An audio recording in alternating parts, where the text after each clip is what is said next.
हिमाचल तहलका न्यूज में आप सभी दर्शकों का बहुत बहुत स्वागत है। चलिए शुरुआत करते हैं इस खबर की। तो देखिए, हिमाचल पथ परिवहन निगम द्वारा आय में बढ़ोतरी के लिए लागू की लगेज पॉलिसी को फेल करने के कथित षड्यंत्र मामले में 2 बर्खास्त परिचालक मुख्यमंत्री व उप मुख्यमंत्री के समक्ष अपना पक्ष रखेंगे। रिकांगपिओ यूनिट के बर्खास्त रवि कुमार व सुनील कुमार परिचालकों ने आज मीडिया से रूबरू होते हुए कहा कि उनकी कोई ऐसी मंशा नहीं थी कि सरकार की वह इस पॉलिसी का विरोध करे। वहीं अनुबंध पर सेवाएं दे रहे परिचालक परिवहन सेवा आचरण नियम, अनुबंध सेवा नियम और निगम की सोशल मीडिया पॉलिसी के उल्लंघन के दोषी पाए जाने पर दोनों परिचालकों को प्रबंधन द्वारा बर्खास्त किया गया। आपको बताएं कि एचआरटीसी बर्खास्त परिचालक सुनील कुमार ने कहा कि निगम प्रबंधन द्वारा कुछ समय पहले नई लगेज पॉलिसी लागू की गई थी और इस नई लगेज पॉलिसी को फेल करने के षड्यंत्र रचने का आरोप हम 2 परिचालकों पर लगाते हुए हमें दोषी ठहराया गया और बर्खास्त भी किया गया। उन्होंने कहा कि मजबूरन आरोपों के चलते हमें आज मीडिया के समक्ष आना पड़ा। उन्होंने कहा कि एचआरटीसी की लागू हुई नई लगेज पॉलिसी को लेकर काफी बवाल मचा था और ऐसे कई मामले सामने आए थे जिनसे निगम की छवि खराब हो रही थी। उन्होंने कहा कि हम भी इस विषय को लेकर अपने छोटे से व्हाट्सएप ग्रुप पर केवल चर्चा कर रहे थे, ना कि किसी सार्वजनिक प्लेटफॉर्म पर बात कर रहे थे। और साथ ही उन्होंने ये भी कहा कि जिससे कि जनता के बीच गलत संदेश जाए और हम केवल अपनी बातें ग्रुप में अपने कर्मचारी साथियों के बीच ही रख रहे थे और चर्चा की कुछ प्रतिलिपियों को आधार बनाकर प्रबंधन के समक्ष रखा गया और हमें बिना जांच पड़ताल के ही बर्खास्त कर दिया गया। उन्होंने कहा कि यह किसी भी विभाग के इतिहास में होने वाला पहला ऐसा टर्मिनेशन होगा जिसमें तमाम कर्मचारी यूनियन गलत कहने से डर रही है और चुप्पी साधे बैठी है। उन्होंने कहा कि इस विषय को लेकर वह मुख्यमंत्री व मुख्यमंत्री से मिलकर अपना पक्ष रखेंगे। चलिए आपको दिखाते हैं सुनील कुमार एचआरटीसी से बर्खास्त परिचालक क्या कह रहे हैं इस पूरे मामले को लेकर।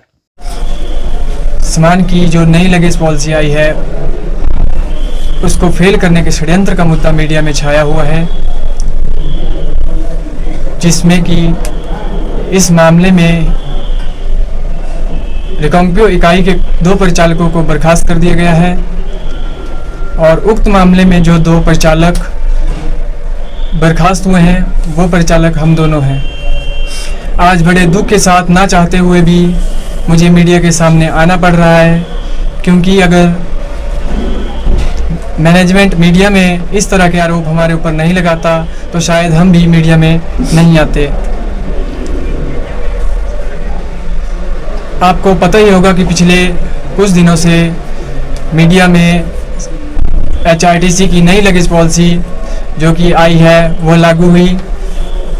उस दौरान निगम की छवि पर भी काफ़ी सवाल उठे और ऐसे कई मामले सामने आए जिससे निगम की आलोचना पूरे प्रदेश भर में हुई। हम भी इसी विषय को लेकर अपने व्हाट्सएप ग्रुप पर केवल अपने परिवार के सदस्यों के बीच यह चर्चा कर रहे थे, ना कि किसी ऐसे सार्वजनिक प्लेटफॉर्म पर इस बात को कर रहे थे कि जिससे जनता के बीच गलत संदेश जाता और निगम की छवि जिससे कि खराब हुई हो। उन्हीं चर्चा के आधार की कुछ प्रतिलिपियों को लेकर और प्रबंधन द्वारा उन्हीं को आधार बनाकर हम दोनों को बिना जांच पड़ताल के बर्खास्त कर दिया गया है। हम आप सभी के माध्यम से मैनेजमेंट से ये पूछना चाहते हैं कि अपने परिवार के बीच में चर्चा करना क्या, व्हाट्सएप ग्रुप में चर्चा करना क्या कोई जुर्म है? अगर यह जुर्म है तो एक कर्मचारी को बोलने का अधिकार कहां तक सीमित है? क्या भारत जैसे लोकतांत्रिक देश में एक कर्मचारी को बोलने का अधिकार नहीं है या अपनी बात रखने का अधिकार नहीं है? निगम प्रबंधन ने हमें आतंकवादी घोषित किया हुआ है।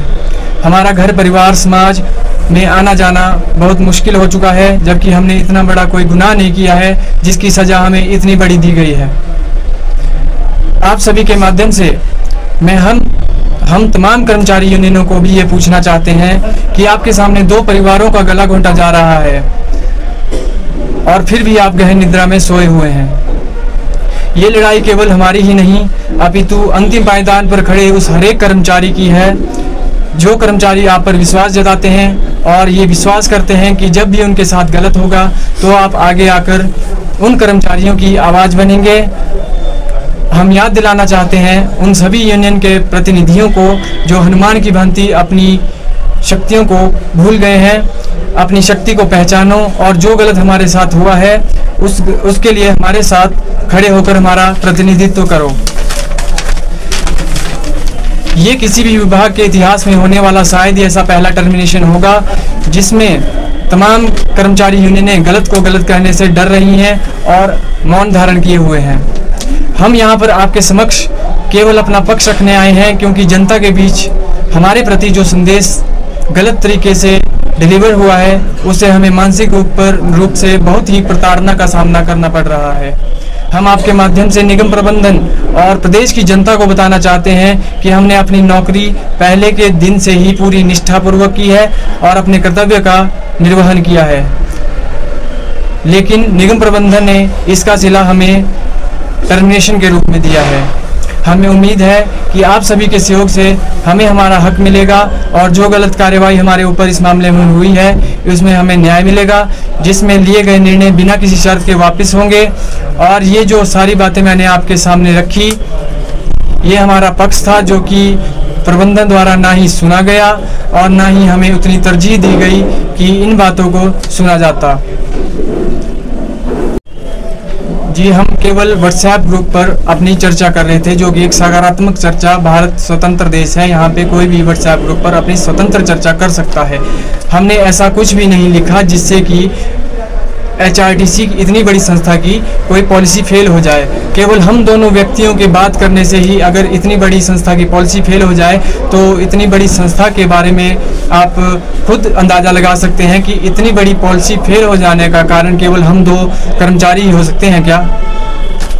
सर, जो ऐसी कोई बिल्कुल मंशा नहीं थी कि हम ऐसा करेंगे। हम अपनी एक सकारात्मक चर्चा जो भी पूरे दिन घटनाक्रम के बाद होती है केवल वही कर रहे थे और हमारा ऐसा कोई भी इंटेंशन नहीं था कि इसमें किसी भी तरह से हम किसी को बुरा भला कहें या इस तरह से बात करें और ये जिससे कि निगम की छवि खराब हो। हमें पता है हमारी रोजी रोटी निगम से चलती है और निगम ही की वजह से हमारा घर परिवार चला हुआ है, इसलिए हम कभी भी ऐसा कोई काम नहीं करते जिसकी वजह से निगम की छवि खराब हो। लेकिन जैसा कि आपने बताया कि इससे निगम की छवि खराब होने का आरोप हमारे ऊपर लगाए गए हैं, वो बिल्कुल ही बेबुनियाद और निराधार है, क्योंकि केवल एक व्हाट्सएप ग्रुप के चैटिंग किस हद तक निगम की छवि खराब कर सकती है। हमें प्रबंधन ये भी बताए कि इस चैटिंग से कितने लेवल तक किसी को हानि हुई है या ये मैसेज हमारा कितने बड़े प्लेटफॉर्म पर कितनी जनता के बीच में गया है, जो कि